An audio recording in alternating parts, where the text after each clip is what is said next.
How are you guys doing? How is the focus? Almost the last session today, so congrats to you for making it through, for staying sharp and hungry and interested. So I'm going to challenge you today in one of the last talks of today, because we're going to be focusing on distractions and we're going to be talking about the economy of attention. My name is Monika Matuszewska. It's a Polish name for those of you who are aware. And I do come from Poland. I do live in Amsterdam, so same as the previous speaker. We share the geography, so I don't need to explain all about tulips and bicycles to you, and the weather. We'll focus on what the topic is today. Very shortly, about myself. I don't represent a big name today, so the message that I come and share with you is really a message from a human being to you as human beings. It's not a marketing message. It's maybe even an anti-marketing message. So in that sense, it's quite controversial to share to a room full of digital marketeers, to people working in tech, and people involved in all the latest news and all the latest gadgets, all the latest trends. But bear with me, because there's also trends that are kind of anti-trends, which are shaping the future. I work as a coach. So I work with people, and recently what I noticed is that more and more people come to me asking, well, I really struggle. It became even worse after the pandemic. I struggle to finish one task. I cannot read a book. I cannot keep my attention on a page. I cannot finish what I started. I don't even remember what I started. What am I actually doing? So I get these questions and I realize it's really, really an urgent and pressing topic. Before I became a coach, I worked for very big names. And some of them maybe you will recognize from all of those logos. So the first company I worked for, their slogan was very simple: think. And that's also what I encourage you to do today. I believe the thinking, the critical thinking, is something we should never, ever let go. Then I moved on, and I started creating things, making things better with sense and simplicity. After which, I was making the world a better place and making things work better, while staying at the heart of the image, creating a better everyday life for the many people, and creating the beauty that moves the world. Funny, right? How those slogans all of a sudden start sounding the same, and we're all merging to the very, very same thing. Even with the brand names and brand logos, you notice that all of them start becoming black and white and very, very similar. So yes, these are the brands that stand behind the 16 years of my professional career, and I used to present on behalf of those companies. So I find it very, very precious and very special that I have the chance to now share as a person. So the brands, yes. You might now think, is there even a common thread? They call it a red thread or a yellow thread in between all of those companies. For me, there definitely is a red thread. Dots connect when you look at them from a certain perspective. It's not a yellow thread. It's not the color of the products. For me, it was really about design, about creating a better world, about improving people's lives. And all of the brands for which I worked were very, very human-centric. Created products such as Philips that make people's home environments better, like IKEA, sustainable furniture for everyone's budget. But that was then, and this is now. So now this slide is filled with no products, no gadgets, no latest technological advancements, but with people. Just like you, sitting in chairs. This is what I do. I talk to people, and I try and find out what are their struggles and how can we overcome them. This would not be a marketing presentation at a digital conference if we were not to quote or refer to Steve Jobs. So while I was preparing for the talk, I asked the question, okay, what would Steve Jobs say? If he was to talk about the attention economy, what would he say? And I came up with that. Coming from Amsterdam, never get high on your own supply. That is their message. So please don't quote me on that. I see some people taking pictures. Do not. It's not a real quote of Steve Jobs. But what Steve Jobs did say in one of the interviews he gave to The New Yorker in 2010, he said, I never ever allow my own children to play with the iPad. That was the year of launching the iPad. So that makes you wonder, how come the man who invented the thing doesn't allow his children to use it? Isn't that strange? And funnily enough, he's not the only one, because when you interview other CEOs of the Silicon Valley, they have a very, very similar, strict approach to the usage of devices.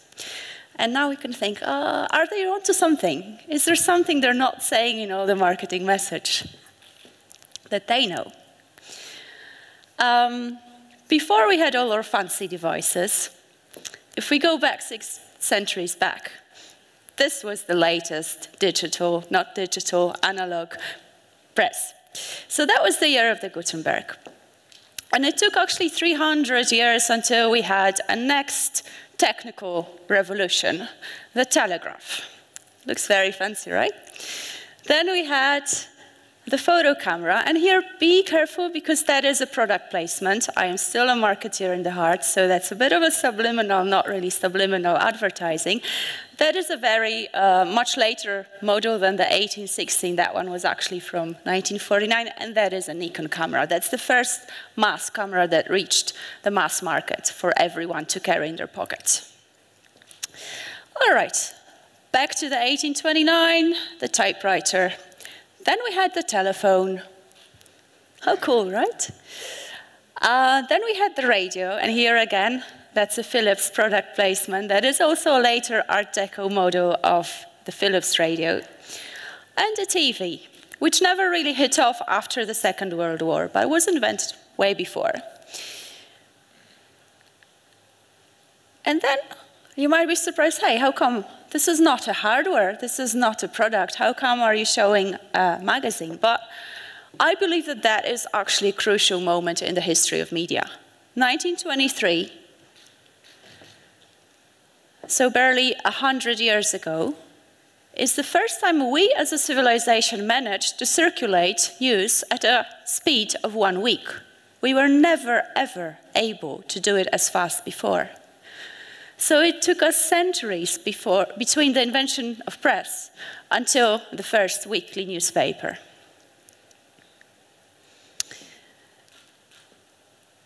That is again a product placement, the first IBM personal computer. And then the last one I'm going to show, the iPhone, which we cannot imagine our lives with. And it's only been 15 years that the thing has existed. All right, with the invention of iPhone, all kinds of apps came, and I'm sure some of you, I'm not going to ask who, at some stage of their life has been using one of those dating apps. Everyone's now hiding. None of us, right? All right, so if you haven't ever used a dating app, the way they work, you need to swipe. And I put those little guys here. The Cookie Monster, who is representing the press officer in us. So he's the diligent one, the critical thinking, the curious one, the one who wants to know the facts and have all the information straight. And then the other one is Grog from the Moomins, representing the fear. So what kind of fear? It's really the fear of not knowing what's going to happen, not being able to prepare, not being able to predict how the change is going to influence our lives. And if I asked you which of them would you swipe left, which one would you swipe right? Most of the time I get like, I don't know. Actually, both. I do need information. I feel like I really need to know the information, be thorough, know all the facts, find out the real truth behind this all. And on the other hand, we also have a little bit of Groke in us. Groke is a funny character. Wherever she walks, she leaves a trail of ice. So she makes you freeze. That's why she's so scary. And that is what happens with fear. Fear causes us to freeze. We're not able to act. We're not able to think straight. We're not able to think logically. The 4 types of fear.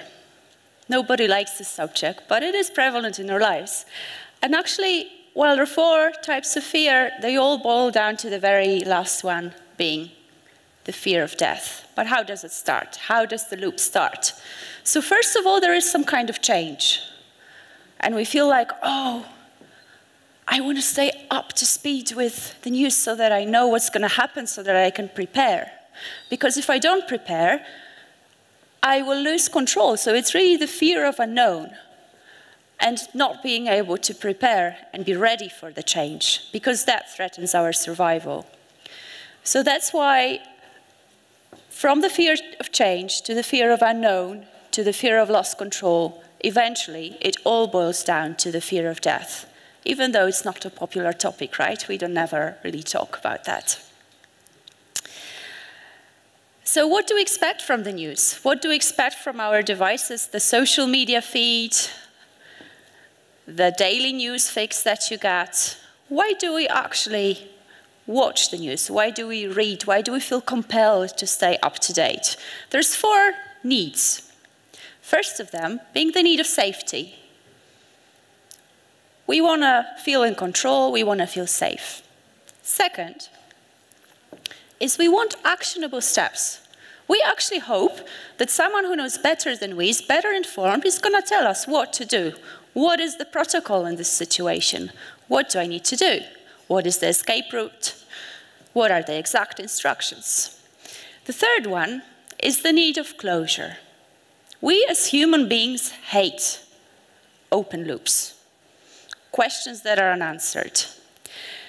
So, closure, we want to answer all the questions that are still circulating in our heads. And the 4th one is hope.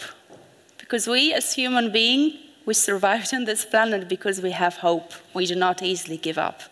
And that is, I believe, the most beautiful part of it all. So first, let's look at the fear and the fear-mongering. When you look at the titles, and we have a lot of marketeers here, so you will surely also notice that in the copywriting used in the news, fear is the one that sells best. People click best on the titles that sell fear. Because when we feel in danger, we want to know what's going to happen, we want to prepare so that we feel safe and in control. So how to prepare? Do we need to wear those kinds of glasses every time we open a newspaper? Do we need to not read the newspaper? I don't have the answers for you. I believe everyone has their own answers. Second, actionable steps. And here I'm going to play the advocate of the devil. Are there really actionable steps in the news that we read? How often do we get a concrete action plan? So this is happening, and this is what you, as a citizen, need to do. Not that often, right? But when you open and scroll through a media site, there are many call to actions, and they're all competing for your attention. The call to actions are not in the news media article. The real call to actions are hidden in the marketing messages and in the advertising around it. And very often, it really boils down to buy me, buy now. So when did the switch happen? We thought we were buying all the latest gadgets, the latest Philips TV, the latest iPhone, the latest iPad. When did it flip? How did we become a product? How did our attention become so valuable that companies are competing for our attention? When did we switch to the attention economy? I'd like to quote an audiovisual artist who's been very controversial in the 70s, and he produced an installation art titled you are the product of television.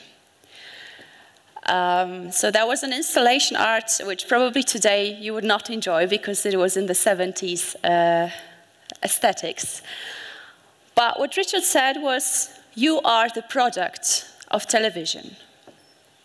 You are the product of television is the audience, and you are the product of television.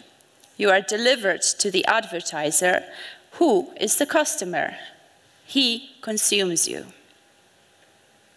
You can imagine that Richard was not very popular with his message, so it never really went to the mainstream. It became more of an alternative media thing. But I hope that it also makes you think. And if you try and adopt that belief, just for a while, just for the sake of this talk, if you are the product of television, if you are the product of the social media you're using, the media sites that you're consuming, what is your price tag?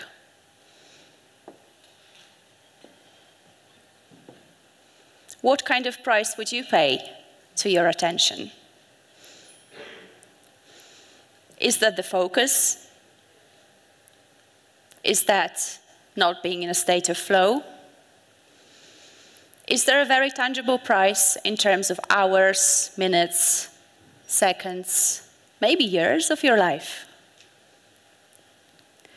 Is there other price to your relationships because you're not being able to stay fully present and you're constantly checking your phone?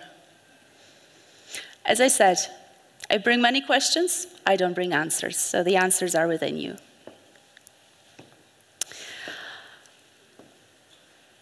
I'd like to quote a school of life, because I believe that the modern media are actually opposed to introspection, and that is one of the prices that we pay. We are so focused on the outside world that we forget our inside world. And that is the most precious thing we have. So, the third one is the need for closure versus open loops. We want the world to be logical, we want all questions answered, but the media thrives on open loops, so we never really get the answer to a question. Most of the articles don't end with a clear answer. You need to keep checking back. The breaking news is never really providing a sense of closure. There is never really an end. The media stories get reopened, court cases get reopened. So it all becomes like a never-ending story, but not really such a light version as in the Never-Ending Story movie. I'd like to also quote something lighter, because it got very gloomy right now, and bring a message of hope, because I said hope is the most beautiful thing, the thing that keeps us alive. And Emily Dickinson said that hope is the thing with feathers that perches in the soul and sings the tune without the words and never stops at all. So I hope that also after the talk you will have some hope, and that you'll have some hope after seeing the numbers, because these are the current numbers. This is the price that we pay. We pay with our life. Recent statistics from this year from the US market, the number of pickups of phone per day is almost 3,000. I think this is impossible. But phones became our pacifiers. Whenever we're anxious or nervous, we start fidgeting and we touch our phone. Then 150 times unlocking the phone. 11 minutes between unlocking the phone. And you might say, nah, ridiculous. I did the very same exercise in the workshop version we had earlier on, and people actually checked their stats on the phone, and they were all shocked. Because they said, there's no way, I'm never near close to that. But some of them were way beyond. Another statistic, and that one I will maybe read a little to you, is the average time spent using social media per day. So when this constant anticipation meets infinite scrolling, the design that is a never-ending story, we end up being swallowed up and spending a tremendous amount of time on the social media. So interestingly, the country on the very left side, your right-hand side, is Japan, with just 51 minutes per day. And then on the other side of the spectrum, we have Nigeria with almost 250 minutes. So that's more than 5 times difference. You have to ask yourself, how come people have that amount of time to spend on social media? But yeah, these are just statistics. What is relevant are your numbers. So feel free to check in your own settings how much time you spend on social media. All right, now I'd like to do a little exercise. So I'd like to invite all of you to stand up. We've been sitting for a very, very, very, very, very long time, and the task for you is to pick your poison. This is not a subliminal advertising. I never worked for Dior, but I found this visual very, very relevant to what we'll be doing now. So pick your poison and pick wisely. I'd like you to take your phone out and choose the media site that you typically go to when you're maybe in a queue, maybe you're waiting for your Uber, maybe you're stuck in a lift, the kind of news that you would fill a minute of your time while you're a little bored, the in-between times. And starting from now, you'll have just 1 minute to scroll and read. But please don't forward it, don't like, don't make a screenshot, don't place a comment. Just consume. Become the consumer.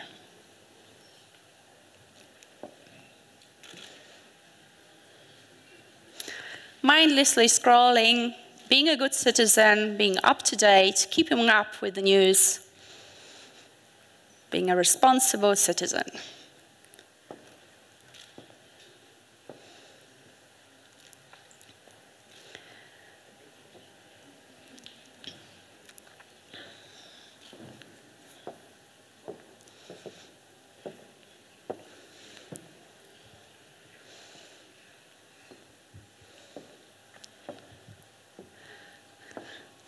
Everyone's deeply induced in their hypnosis.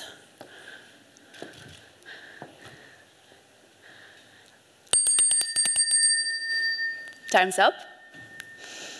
That was your wake-up call. So get out of your hypnosis state and now think for yourself. First of all, did the message that you've just consumed induce the feeling of safety? Do you feel safer than you did before checking? If so, keep standing. If you don't feel safer, please sit down.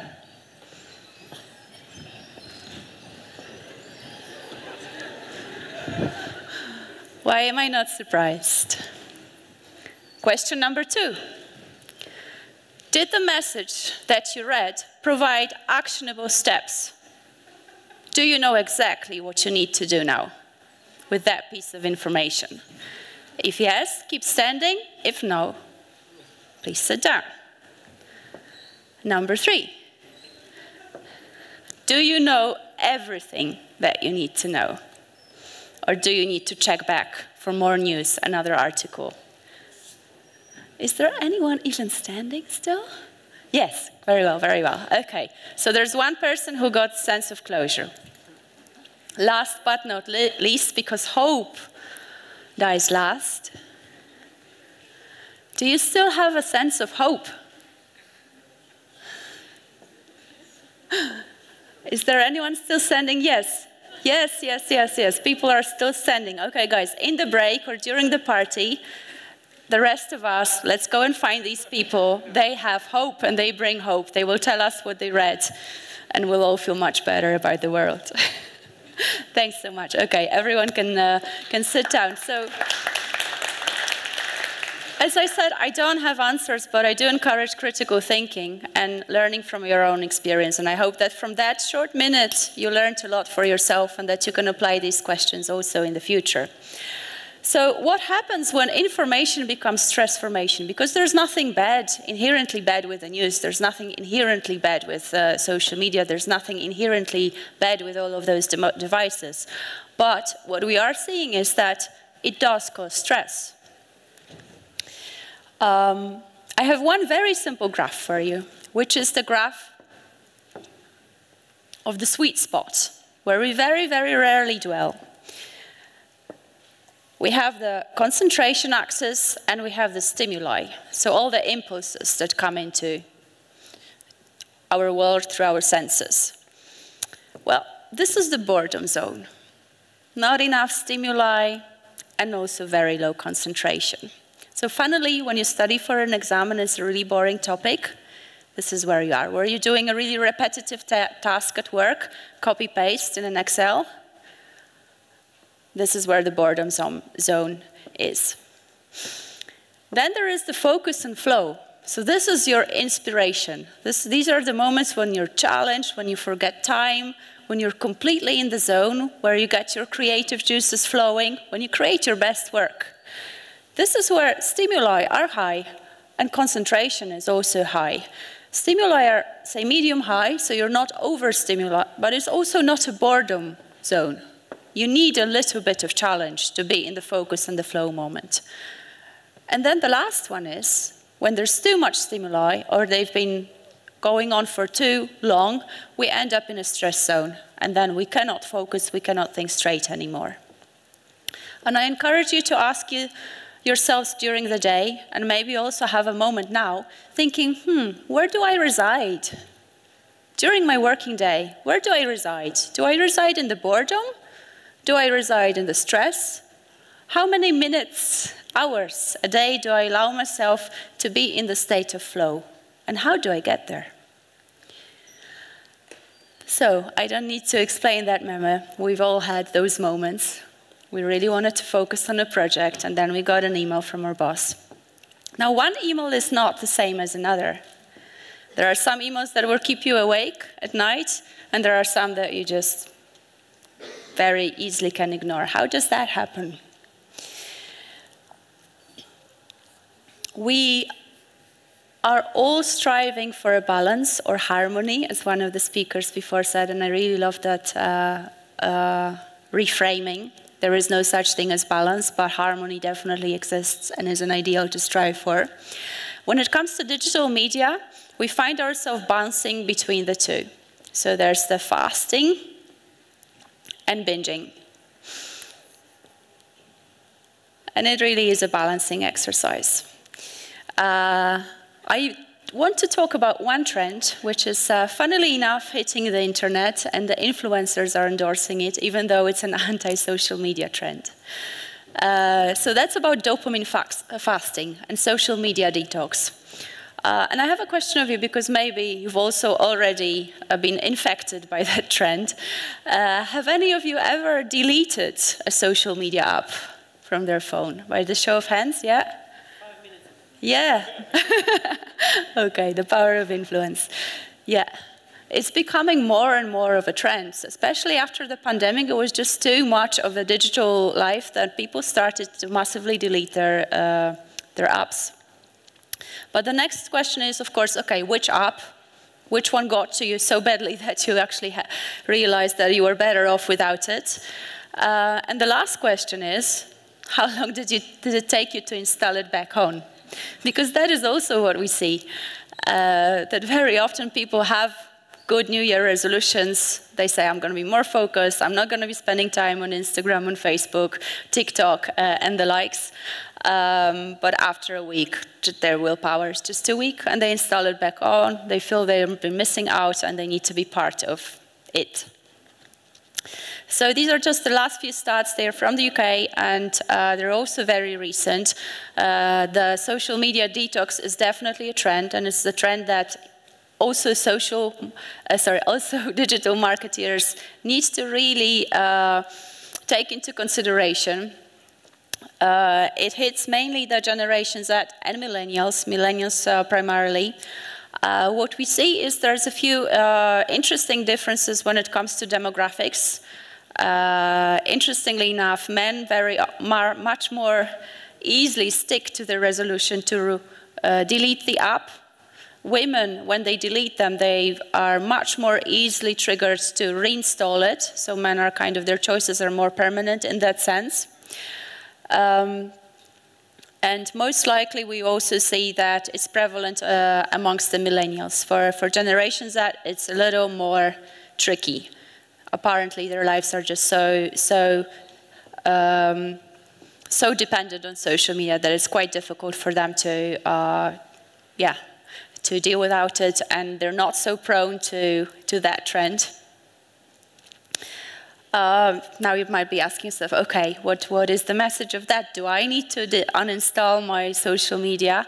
This is not the message that I'm bringing. I'm not bringing the message that you should stop watching news or uninstall social media, but think. So, questions and answers.